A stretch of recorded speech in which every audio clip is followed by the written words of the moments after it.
King's Table Talk. We are here on this frosty December Monday. It's 21 degrees this morning when I woke up. Yes, chilly 'tis the season.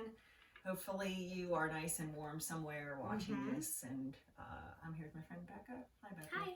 Good morning. Good morning. How are you? You know, I could use another little more sleep, but you know, other than that. Did you get your leaf blowing done yesterday? I did. I did a lot of raking and cleaning out flower beds, and it was... Yay, the never-ending story. Yeah. I listened to Christmas music in my earbuds while I did it. Oh, that's kind kind of of festive. Yeah, that's always good, too. I made my 13-year-old watch my kid, my little one. Nice. Was it peaceful? It was, yeah. Somewhat It peaceful. was peaceful. Yay. And I started out cold, but then as I started working, I was like shutting the hat and the coat, you know. So it was peaceful. Oh, good, good. Yeah, so here we're in the Advent season. We're talking about peace. Yeah, that was a good transition. So, that was good. Yeah, that was pretty sweet. Well done. Well done, yeah, Chris. Yeah, so in the regifting series, talking about last week, hope, regifting hope, receiving that, and then passing it on, receiving peace, and passing it on, and really looking at how the idea of peace is really interwoven throughout Scripture, and especially when it comes to the coming of Christ and his birth. It's like over and over, like we said in the message, that peace is a part of that. What struck you about that? I mean, everyone, like you said, peace is always associated with the coming of Christ. So it's like, why do we always focus on it just this time of year? Yeah. You know, but really it should be all year long, and I'm sure it is emphasized throughout the year, but it just struck me that, like, we all know this, and deep down inside we think it. We, like, book smart, you can be book smart, but really it starts with you and how you can keep yourself at peace, not with your own accord, but because of, you know, Christ and the hope and peace that you have through that. And then trying to figure out how to do that when you can't control the things around you. Yeah. You know, so being that person of tranquility or whatever, even if you don't feel like it inside sometimes, just be bringing that to the table. You know. Yeah. That is what is really important to me, because sometimes in time you're like, yeah, there's so much. There's like mice in your head, like running around, and you're freaking out, but really you can just like take a deep breath and know, you know. Yeah, and I think that's where, like, there is a difference between non-problems. And also like a feeling of peace and peace. Like, you can have not necessarily the feeling, and still have peace. Like that whole, going back to like the word that's used, like the shalom, the irene, that's a sense of wholeness, completeness, fullness. It's not necessarily a sense of like, I'm good, my heart is still, you're like you know, that may you're not like meditating constantly. Yeah, but it's peace in knowing that all is well and all is right, even if it doesn't look it, even if it doesn't seem it, even if you don't feel it. I don't think they're mutually exclusive. Right, and I think it's something you can't do on your own, or just the snap of your finger. You can't manufacture it. And you can't just snap your finger and say, I'm gonna be peaceful today, when you like have traditionally not intentionally tried to make room to grow and to learn and to be at peace with others as well. Like, if you're just snapping your fingers, you have to practice, and you're gonna screw up, and you're gonna make mistakes, and you're gonna have bad days. So intentionally taking time to pray and to read and understand why we do what we do, that also causes peace and a spirit of peace and God's presence. Not just, I'm just going to start doing it without even learning the best practices or reading about it, or, you know, practicing with someone, or having a mentor or a disciple mentor, you know, something like that. So well, and I think a key to that is that whole like internal versus external. Right. It has to start from within. Which is your first point, it has to start from within. It has to be what we receive from God. It has to be there before we're able to act out, or else it's going to fall apart. Yeah. You know, trying to extend peace, trying to live into peace in a conflicted situation. Yeah. Like, if you're not at peace internally, it's not going to work. And you have to want it, like you said. I think that struck me as well. Yeah. You have to want that peace. To want it.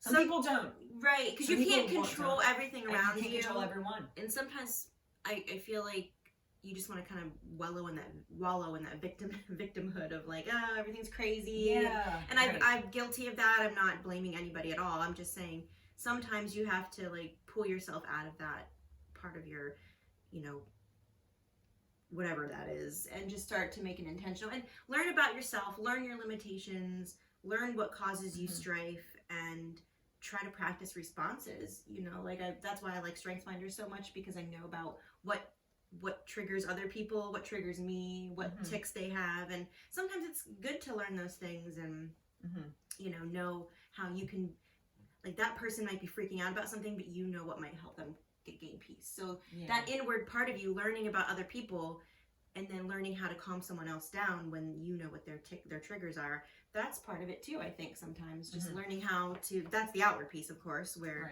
you know, you learn someone and you know how to adapt and be with them and you know, be sensitive to what their needs are. Yeah, so. And peace is contagious too. Right. Yeah, there's a sense of pass the peace. Pass it. Exactly. When you pass the peace at church or wherever, you're like making peace with someone, despite the fact that you might have differences, despite the fact that you might look different or believe differently or have different politics or whatever, you know. Yeah, and I think for many of us, it's a mistake to think of peace as a means of avoiding conflict.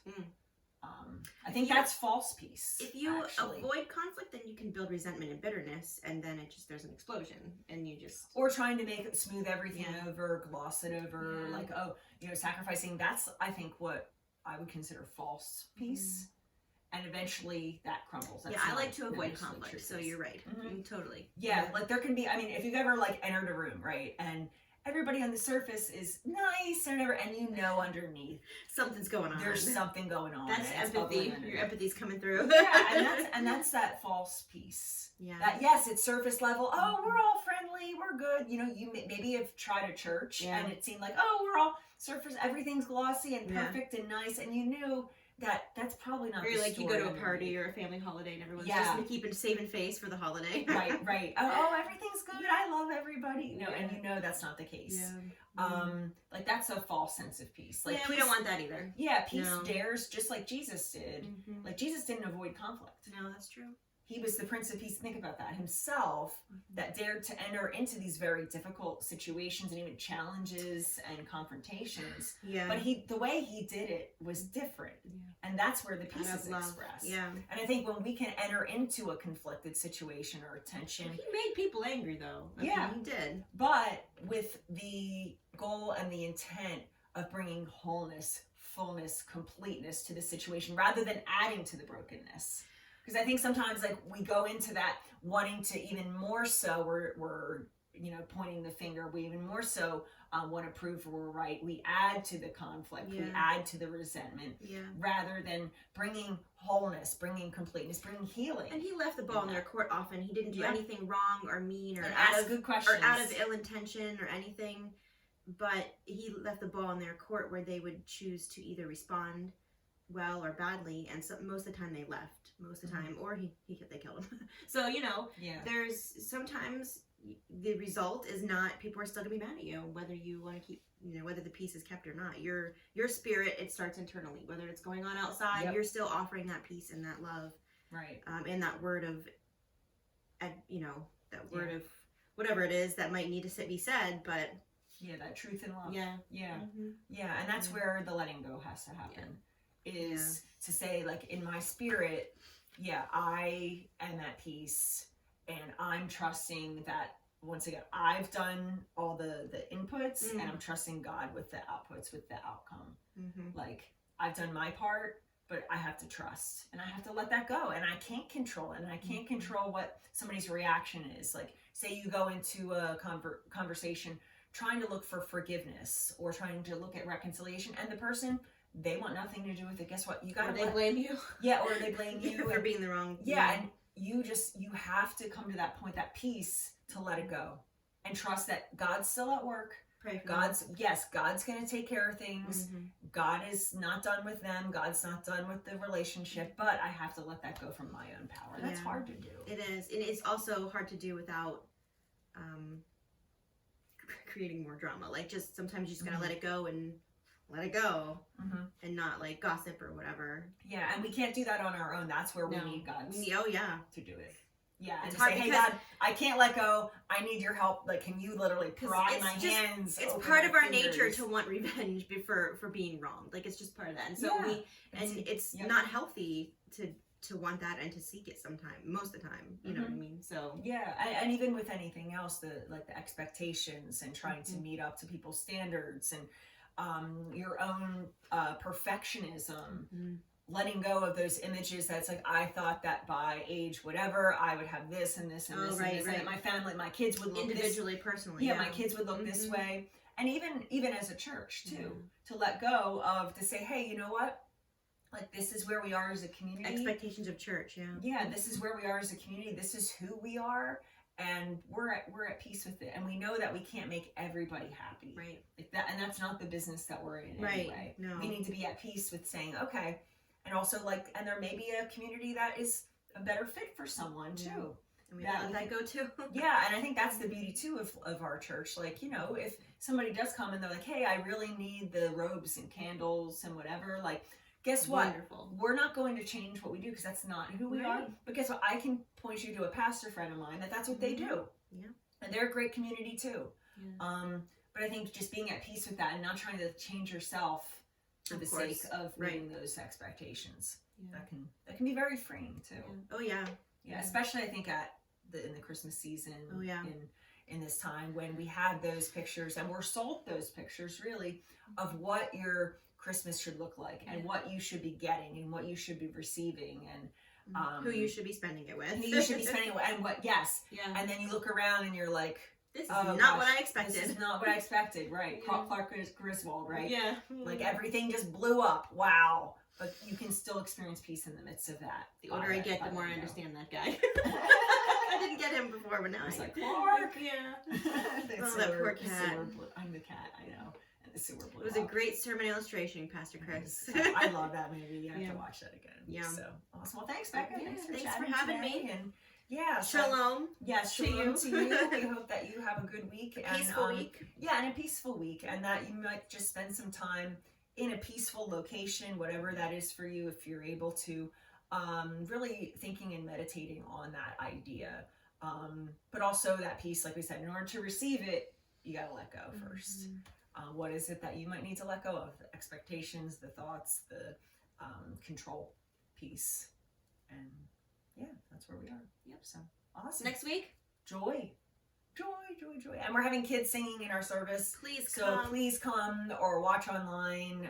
It's going to be so much fun and they're really, really cute. Yeah. And we're going to be very joyful. So it's going to be it might be a little bit chaotic. Yeah. But that's all good. We love it. Yes. Peace in the midst of chaos and love and joy. So yeah, we hope you guys have a great week and we'll see you hopefully Sunday. Bye. Bye.